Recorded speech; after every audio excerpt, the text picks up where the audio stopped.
किसकी हवा चल रही है, कौन सांसद बनेंगे और कौन बनेंगे पीएम।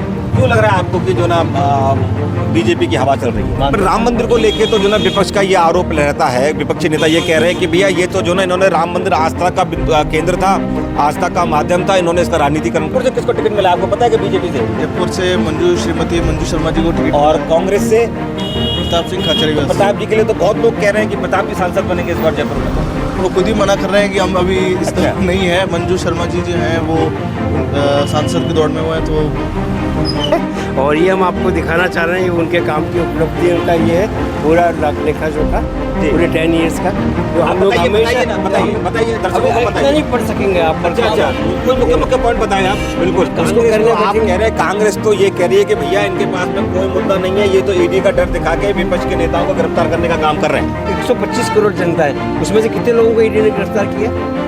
किसकी सरकार बनने वाली है?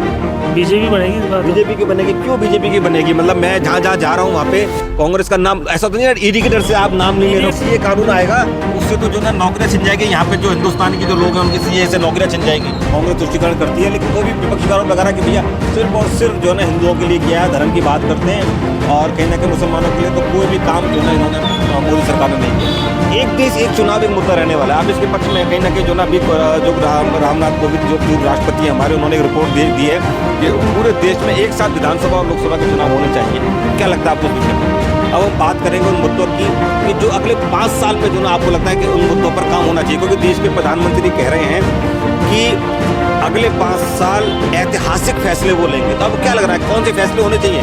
वो लेंगे वो अलग चीज़ है। आपको क्या लगता है कि इन चीज़ों पर भी काम होना चाहिए?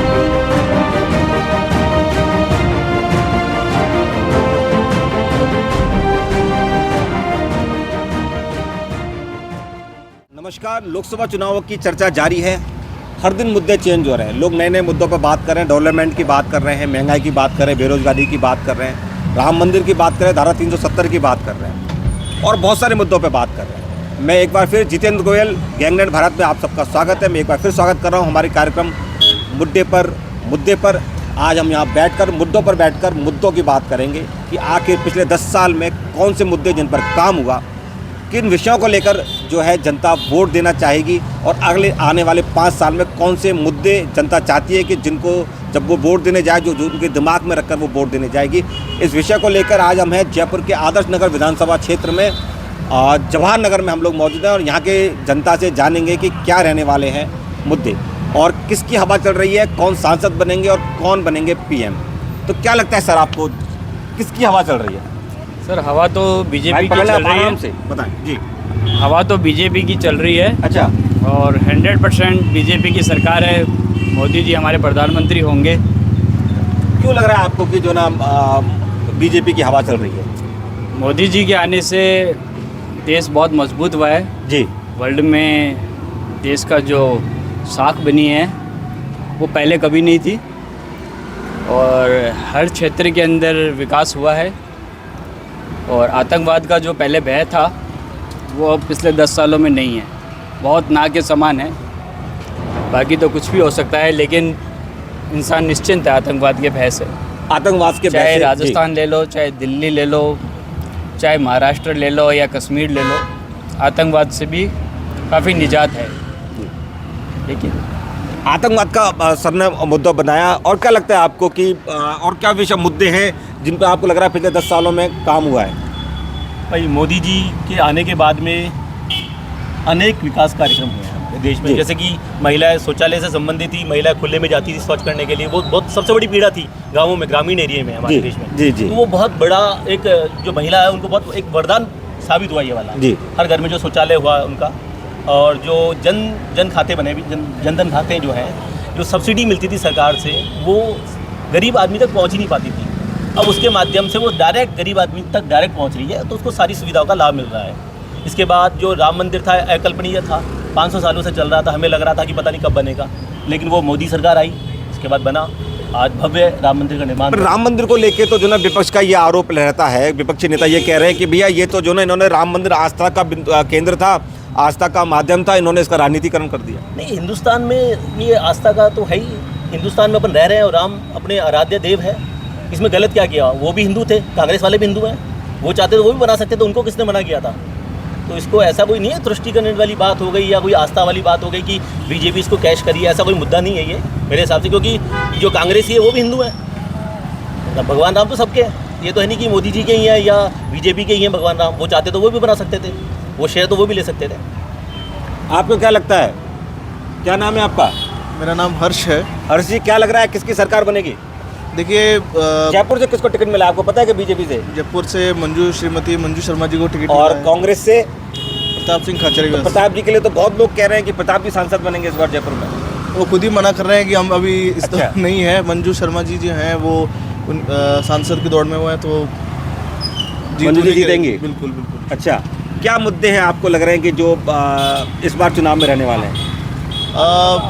महिला सशक्तिकरण रहेगा। अच्छा, महिला सशक्तिकरण, ठीक है, बिल्कुल। और युवाओं को रोजगार का जो एक केंद्र सरकार ने दिया है जी, वो रहेगा। और कई हैं, जैसे आतंकवाद के मुद्दे हैं जो 70 साल में कांग्रेस सरकार ने नहीं कर पाए, वो भाजपा सरकार ने किया 10 साल में। और विकसित भारत की जो परिकल्पना है भाजपा ने 10 साल में पूरा किया है। कई मुद्दे जो उठाए हैं, अयोध्या का मुद्दा है और व्यापार का है, कई मुद्दे उन्होंने उठाए हैं। बगल में आप, क्या नाम है आपका? मेरा नाम प्रहलाद गुजर है। प्रहलाद जी, प्रहलाद गुजर आपका नाम है जी। तो प्रहलाद जी, आपके तो गुजर साहब छोड़ के चले गए वहाँ से, वो तो बीजेपी छोड़ के चले गए वहाँ से छोड़ के चल गए, तो उनको लग रहा था कि यहाँ से हम नहीं जीतेंगे बिरला साहब के सामने। अच्छा, तो उन्होंने कांग्रेस में वो तो आ रहे हैं, अच्छा, तो वहाँ से तो बिरला निकल रहे हैं। अच्छा, क्या स्थिति लग रहा है आपको इस बार देश में? कितनी अब की बार 400 पार का नारा मोदी जी का साकार होने जा रहा है। अच्छा, इसको कौन नहीं रोक सकता है? अच्छा। पूरा देश, पूरी दुनिया मोदी जी की तरफ देख रही है। क्या है ऐसा, मतलब कि मोदी जी का जादू क्यों चल रहा है? मतलब मोदी लोग जी उनके ने क्यों सुन रहे हैं? क्या काम किया उन्होंने ऐसे 10 साल में? इन्होंने पूरा परिवार, जैसे मुलायम ने उनके बेटे के लिए सोचा, जी। सोनिया गांधी जी ने बेटे के लिए सोचा जी, ऐसे वसुंधरा जी ने बेटे के लिए, तो उन्होंने सबको साइड में करके जी, एक बार जो है ना अपन लोग, आपको क्या लग रहा है, क्या विषय है जो अगले चुनावों में जो ना जो रहेगा, मुद्दे रहेंगे, और किसकी सरकार, आपको सबसे पहले किसकी सरकार बनने जा रही है?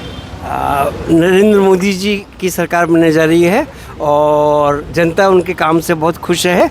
और ये हम आपको दिखाना चाह रहे हैं, उनके काम की उपलब्धियों का ये है पूरा लेखा जोखा, पूरे 10 ईयर्स का, जो हम लोग हमेशा बताइए दर्शकों अभी को, इतना बताइए। नहीं पढ़ सकेंगे आप। अच्छा, कोई मुख्य पॉइंट बताएं आप। बिल्कुल मुख्य पॉइंट है ना सारे। अच्छा, आप तो ये पूरा जो है ना कार्ड लेके बैठे हैं, आप जनाधार अकाउंट लेके बैठे हैं, ये गैस कनेक्शन लेके बैठे हैं, टॉप वाटर कनेक्शन लेके, टैप वाटर कनेक्शन लेके बैठे हैं, टॉयलेट्स अंदर लेके बैठे हैं लोग। आप टॉयलेट्स की बात कर रहे हो, कांग्रेस वाले तो ये बोल रहे हैं कि भैया ये टॉयलेट्स बनाने से क्या फायदा, जो कोई खाएगा नहीं तो जाएगा कैसे?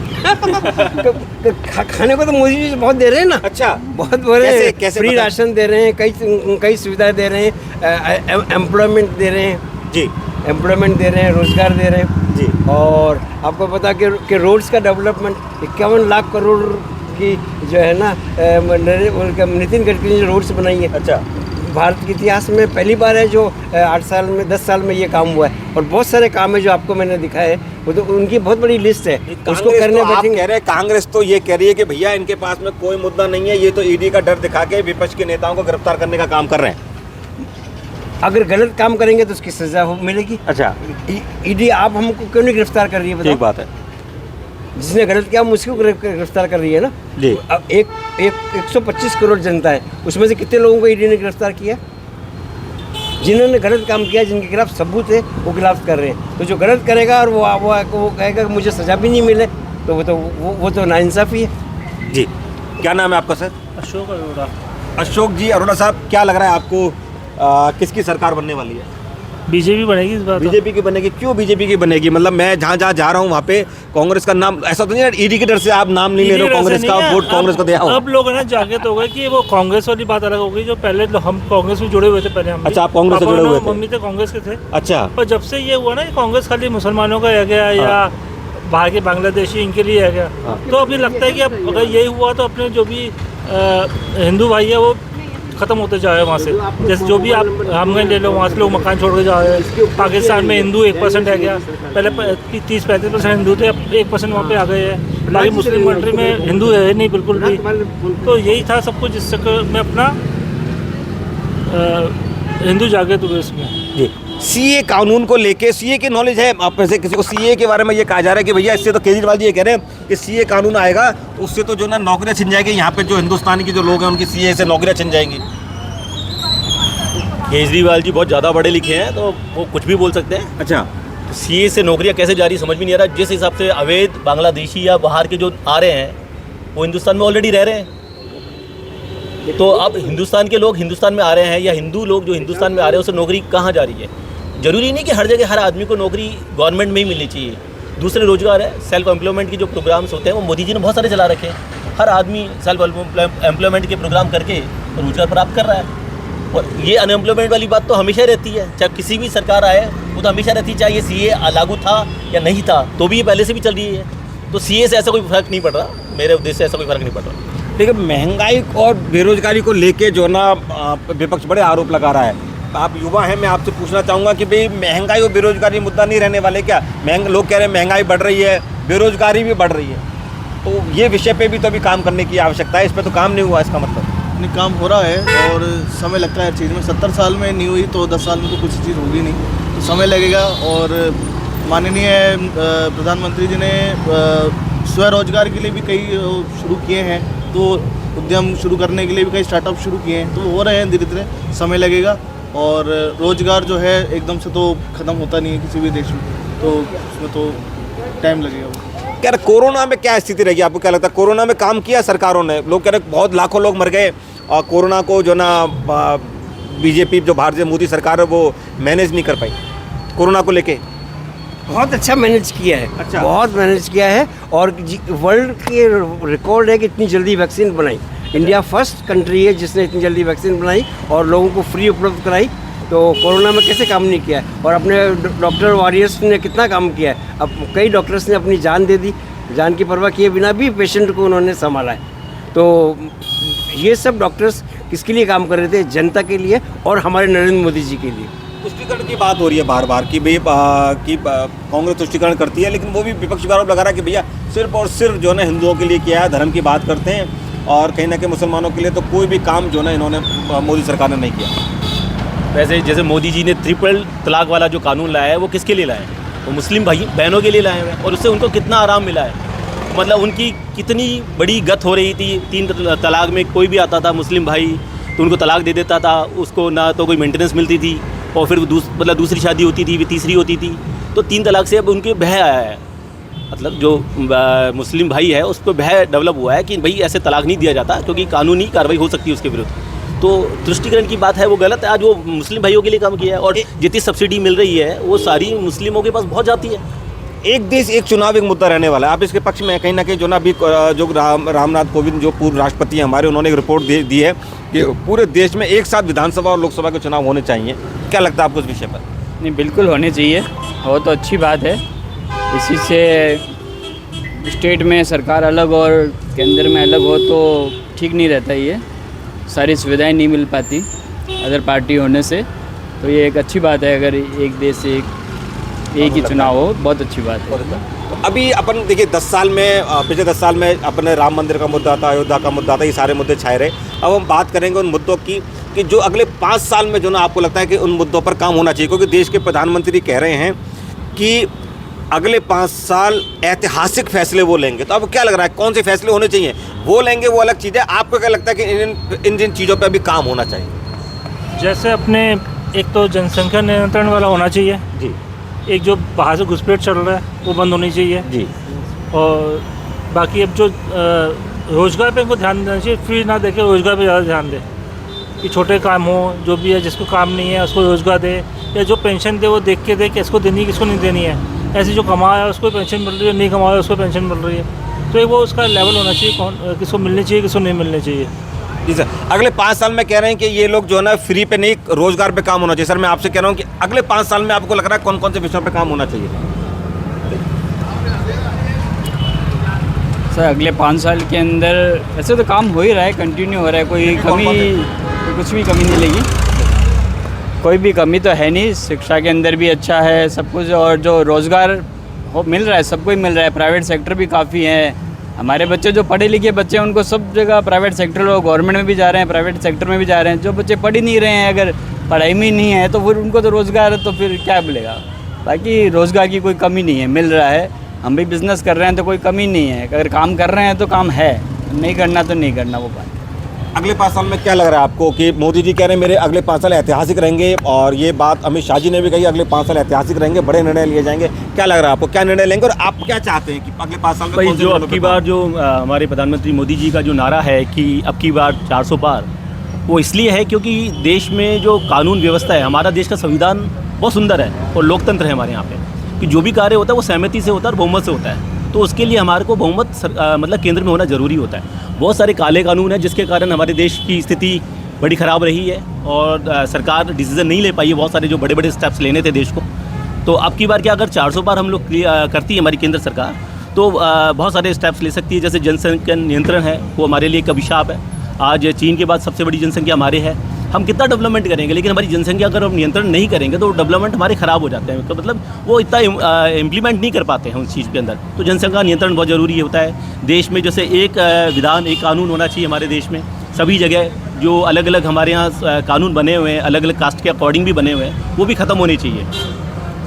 हाँ सर, ये कह रहे जनसंख्या नियंत्रण पे काम होना चाहिए। आपको क्या लगता है, युवा है कि किन विषयों पर अभी अगले 5 साल काम होना चाहिए आपको लग रहा है, और क्या ऐतिहासिक फैसले होने चाहिए? 5 साल में एक तो जनसंख्या नियंत्रण कानून तो एक प्रथम मुद्दा तो है ही। दूसरा है कि एक स्टार्टअप्स जो है युवाओं के लिए वो और बढ़ेंगे। स्टार्टअप्स जो है युवाओं के और बढ़ेंगे और सेल्फ उद्यम जो है वो भी होना चाहिए। व्यापार जितना बढ़ेगा उतना रोजगार बढ़ेंगे।